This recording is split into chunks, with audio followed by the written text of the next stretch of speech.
तो किसी ने पूछा, बंदरों से बात बताओ, तुम लोग हमेशा राक्षसों के नाक ही कान काहे काटते हो भाई? कोई दूसरे अंग काट लो, क्यों भैया ये नाक ही कान क्यों काटते हो? तो बंदर बोले, हम नाक कान इन राक्षसों के लिए इसलिए काटते हैं कि रावण को समझने में देर न लगे। जैसे इनके नाक कान कटे देखेगा, तुरंत जान जाएगा कि ये रामादल से आए, वहीं से नाक कटवा के आए हैं। इसलिए हम लोग क्या करते हैं, राक्षसों के नाक कान काट लेते हैं कि रावण को समझने में देर न लगे, दुश्मन को समझने में देर न लगे, इसलिए हम लोग काट लेते हैं। तो श्री हनुमान जी महाराज, बंदर लोग मां जानकी जी को ढूंढ रहे हैं, लेकिन मां जानकी जी कहीं नहीं मिली। तो हुआ क्या, लागी तृषाति से अकुलाने, लागी तृषा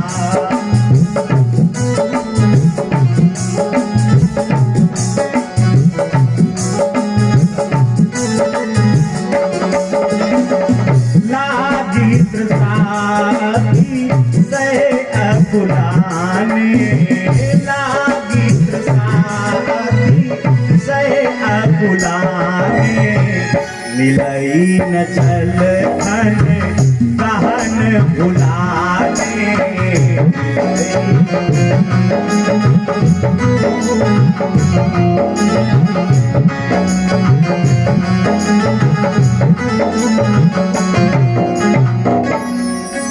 बंदर लोगों को इतनी प्यास लगी है, इतनी प्यास लगी है, लेकिन हनुमान जी को प्यास नहीं लगी। सब प्यासे हैं, लेकिन हनुमान जी को प्यास काहे नहीं लगी? ए भैया, हनुमान जी के ऊपर श्री राम जी के वरद हस्त कृपा रूपी बादल बन करके चल रहे हैं, इसलिए विशेष कृपा है। कुछ कुछ लोगों के ऊपर भगवान की कृपा होती है, और कुछ कुछ लोग ऐसे होते हैं जिनके ऊपर भगवान की विशेष कृपा होती है। तो हनुमान जी के ऊपर विशेष कृपा है, इसलिए सब बंदर, अन्य बंदर तो प्यासे हैं, लेकिन हनुमान जी को प्यास नहीं लगी। तो हनुमान जी ने कहा एक बंदर से कि जरा इस पहाड़ के ऊपर चढ़ जाओ। पहाड़ के ऊपर फिर सोचने लगे, जब इनको समतल भूमि में चलने में इतनी दिक्कत है, प्राण कंठगत हो रहे हैं, और हमने कह दिया जरा पहाड़ पे चढ़ जाओ, तब तो क्या होगा, तब तो मर ही जाएंगे। तो श्री हनुमान जी ने क्या किया, श्री हनुमान जी महाराज, चढ़ी गिरि शिखर चहु दिस देखा,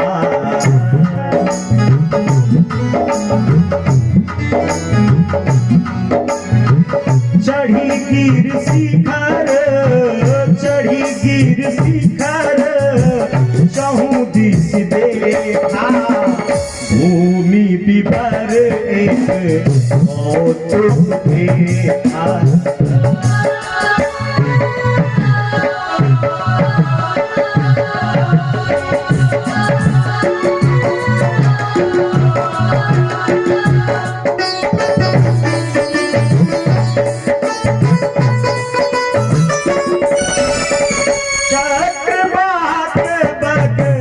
हंस उड़ाई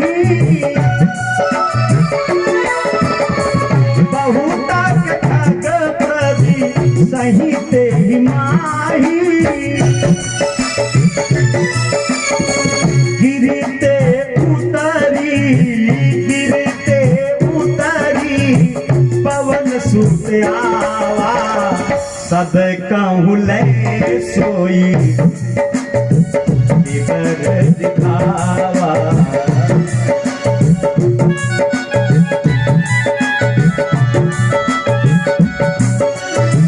अब कहूँ ले सोई विवर दिखावा।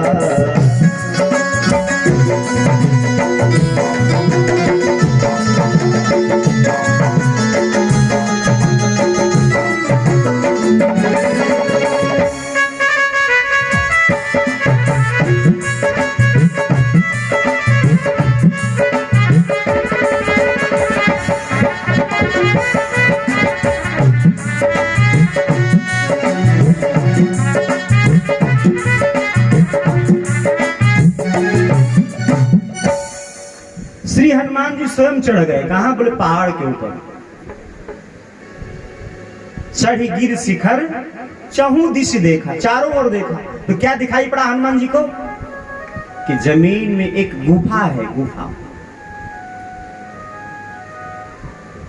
और क्या विशेषता देखी? बोले जल वाले जो पक्षी थे ये उड़ रहे थे और उसी गुफा के अंदर प्रवेश कर रहे थे, जल में रहने वाले पक्षी। तो हनुमान जी ने अनुमान कर लिया कि इस गुफा के अंदर जल जरूर है। क्यों? क्योंकि ये जल वाले पक्षी जो हैं ये उसी में प्रवेश कर रहे हैं, इसका मतलब इस गुफा के अंदर जल अवश्य है।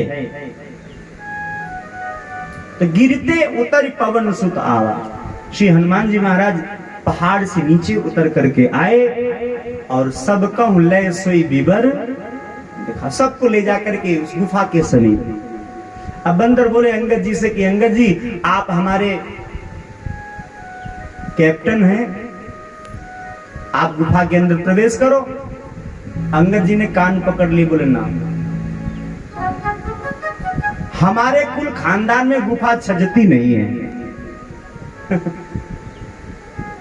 किसी ने पूछा क्यों? बोले हमारे पिताजी एक बार गुफा के अंदर गए थे, परिणाम आप सब जानते हो, मारे गए। अंत में राम जी ने क्या किया? वध कर दिया। इसलिए हमारे कुल खानदान में गुफा छजती नहीं है। तो हनुमान जी ने कहा कोई बात नहीं, तुम्हारे कुल खानदान में नहीं छजती है लेकिन हमारे कुल खानदान में छजती है। तो आगे कहे हनुमंत ही लीन, आगे श्री हनुमान जी गुफा के अंदर प्रवेश किया। और एक बात और आपको बताएं, हम लंका की यात्रा में हनुमान जी 3 पहाड़ों के ऊपर चढ़े हैं। 3 पहाड़। अच्छा, ये हनुमान जी जहां देखो वहां पहाड़े पे चढ़ जाते हैं, जहां देखो वहां। आप मानस के बहुत अच्छे पाठक हैं, आप पढ़े होंगे, जहां देखो वहां हनुमान जी। अच्छा बताओ, राम जी को हनुमान जी कहां मिले थे? ऋषिमुख पर्वत। ऋषिमुख पर्वत पे थे ना सुग्रीव जी के साथ में, वहां भी पर्वत पे बैठे हैं। अभी मैंने बताया कि चढ़ गिर शिखर चहु दिस देखा, फिर पहाड़ के ऊपर चढ़ गए। ये बार बार पहाड़े पे काहे चढ़ते हैं? क्यों भैया?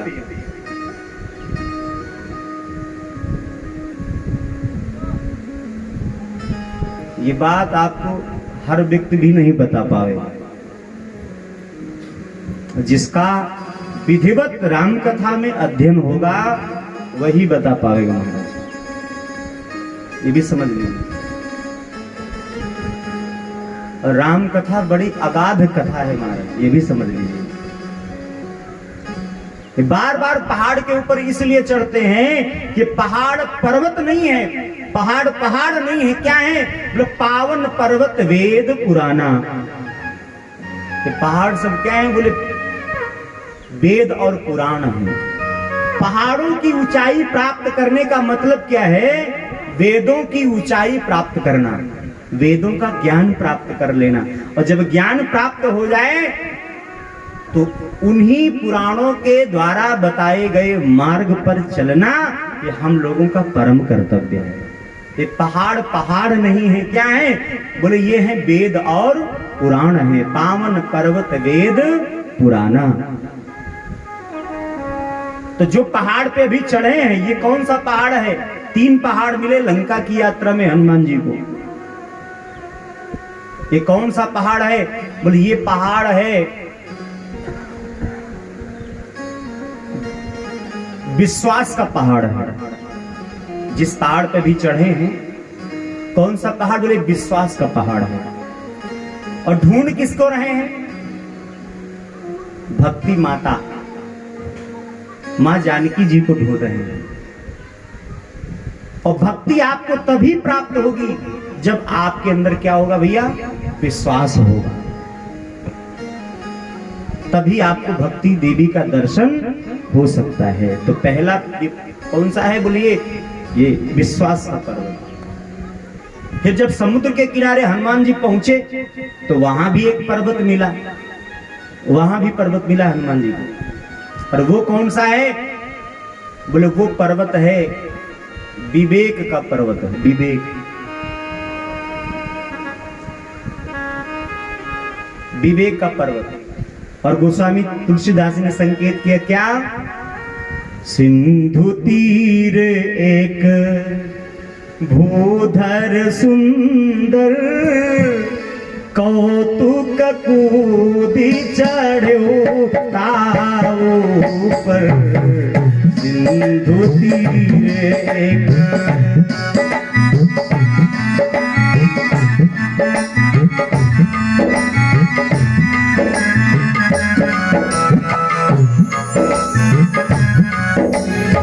सिंधु तीर भूधर सुंदर, कौतुक कूदी चढ़ो ताऊ पर।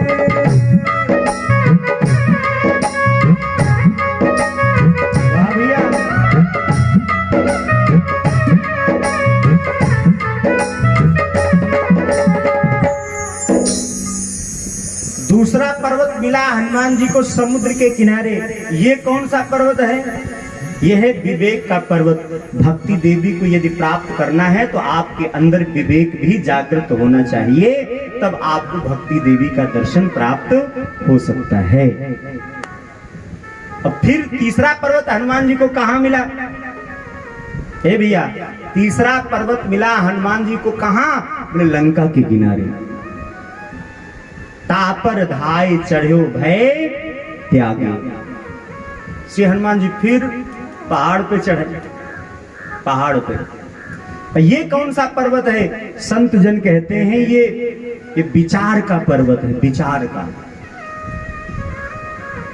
भक्ति देवी का दर्शन ऐसे थोड़े हो जाएगा, बहुत विचार करना पड़ता है, तब जाके कहीं भक्ति देवी का दर्शन होता है। तो तीसरा जो पर्वत हनुमान जी तीसरे पर्वत पर चढ़े, बोले ये कौन सा पर्वत? ये बोले ये विचार का पर्वत है। मानस जी में एक व्यक्ति ऐसा है जो जीवन भर विचार करता रहा लेकिन कुछ कर नहीं पाया। आप लोग नाम जानते हैं उसका? जीवन भर विचार ही करता रहा, कुछ कर नहीं पाया। कौन है? भगवान सूर्य जी के पुत्र, जिनका नाम है सुग्रीव। जीवन भर विचार करता रहा लेकिन कुछ कर नहीं पाया। राम जी से कहता है सुग्रीव, क्या? बोले मंत्रिन सहित यहाँ एक बारा, बैठ रहे हो मैं करत विचारा। विचार ही करता रहा। लक्ष्मण जी ने कहा विचारे किया कि कुछ किया भी? सिर झुका लिया।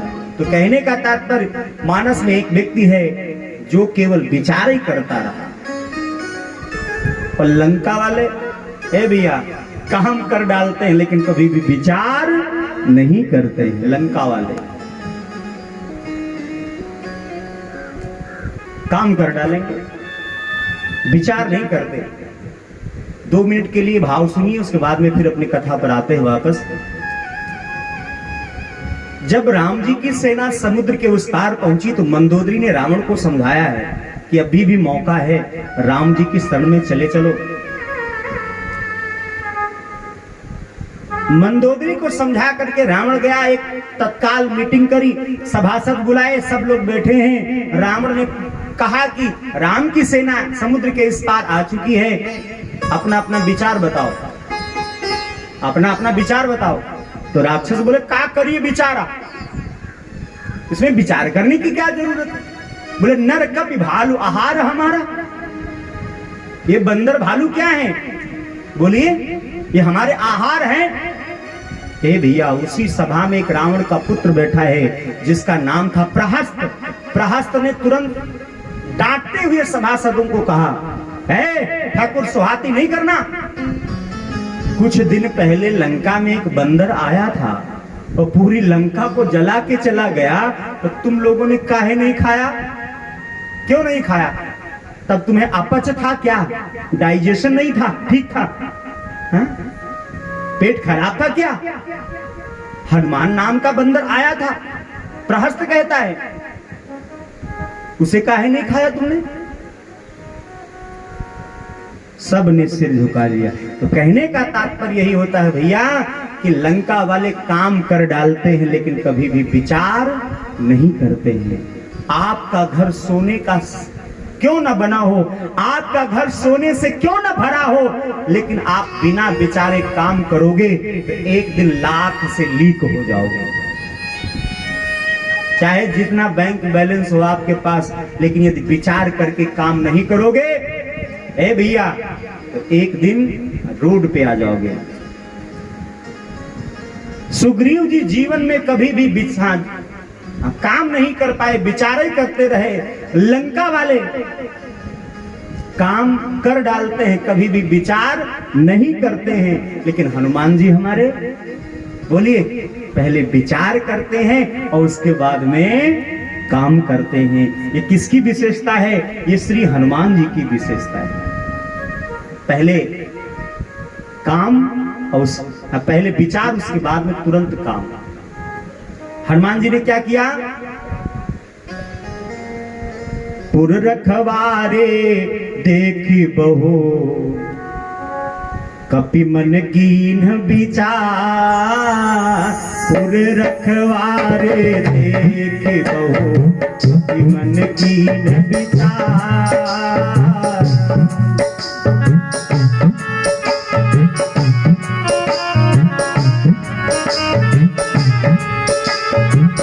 रखवारे देखी बहु, कपि मन कीन विचार।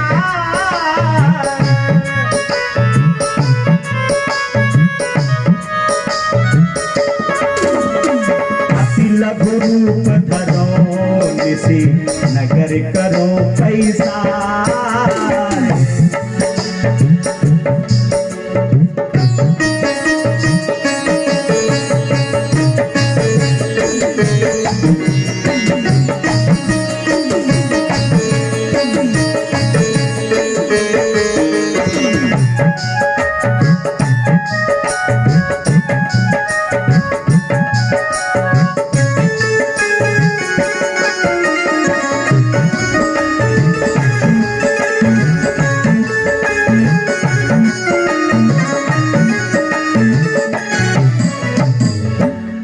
तो हनुमान जी क्या करते हैं?